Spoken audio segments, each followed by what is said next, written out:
My friends and I have this tradition every winter. We pick a night when the snow's falling thick and head out to this old abandoned barn about an hour from town. It's not much to look at, just a rotting wooden skeleton surrounded by fields that stretch out forever under a blanket of white.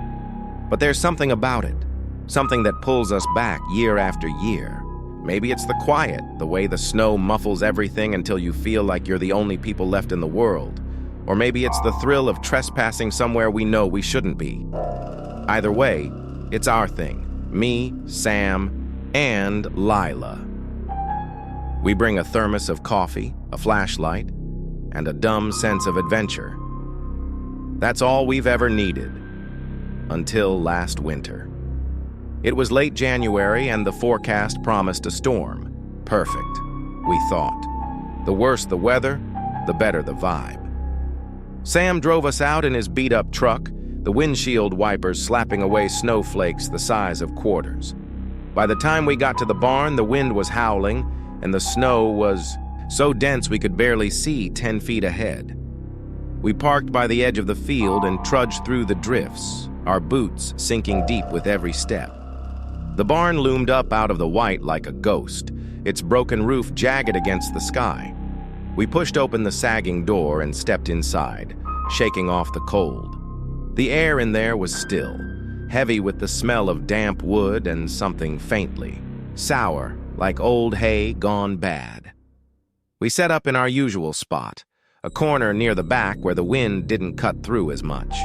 Sam cracked a joke about the place being haunted, same as he always did, and Lila rolled her eyes while pouring coffee into our mugs. Everything felt normal, familiar. Then I noticed the scratches. They were on the wall behind us, faint but fresh, like someone had dragged their nails across the wood, not deep enough to be from an animal, but too messy to be random. I pointed them out, and Sam laughed it off, saying maybe a raccoon got bored. Lila didn't buy it. She's the cautious one. She got up and shone the flashlight around, the beam cutting through the shadows. That's when we saw the footprints. They were in the dust on the floor, leading from the door to the far end of the barn where the hayloft ladder hung, half broken. Bare footprints. No shoes, no socks, just the clear outline of toes and heels. In the middle of a blizzard. We went quiet. The kind of quiet where you can hear your own heartbeat. Lila whispered that we should leave, but Sam, being Sam, said we couldn't wimp out over some creepy coincidence. I sided with him, mostly because I didn't want to admit how uneasy I felt. So we stayed, sipping our coffee, pretending everything was fine. But I couldn't stop staring at that ladder. The footprints stopped right at its base, like whoever made them had climbed up. The loft was pitch black, just a void above us. I told myself it was nothing, probably some kid messing around before the storm hit. Still, I kept the flashlight handy. About 20 minutes later, we heard it, a soft thud from the loft, like something heavy shifting up there. We froze, eyes locked on the ceiling. Dust trickled down through the cracks in the boards, sparkling in the flashlight beam. Sam called out, "Hello?" His voice echoed, but nothing answered.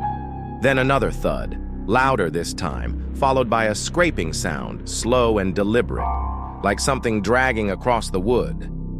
Lila grabbed my arm, her nails digging in. "We need to go," she hissed. I nodded, but Sam stood up, shining his light toward the ladder. "I'm checking it out," he said, and before we could stop, he was halfway up.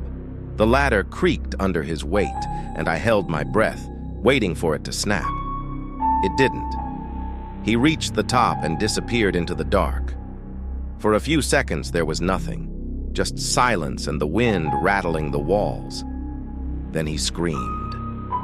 Not a yell, a scream, high and raw, like I'd never heard from him before. Lila bolted for the door, and I shouted for Sam, swinging the flashlight up. I caught a glimpse of him scrambling back toward the edge, his face white, eyes huge. "Run!" he yelled, practically falling down the ladder. He hit the ground hard, and we didn't wait to ask questions. We ran. The snow swallowed our legs as we stumbled back to the truck, the wind screaming in our ears. I kept looking over my shoulder, expecting something, anything, to come bursting out of that barn. Nothing did.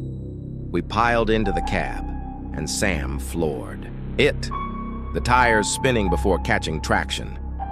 Nobody spoke until we were miles away, the barn long gone behind us. Finally, Lila asked what he'd seen. Sam's hands were shaking on the wheel. "There was someone up there," he said, his voice barely above a whisper.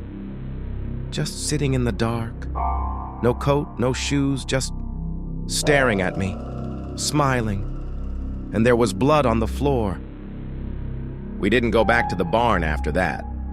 Haven't even talked about it much since. But a few weeks ago, I was scrolling online and saw a news story about a missing hiker from last winter.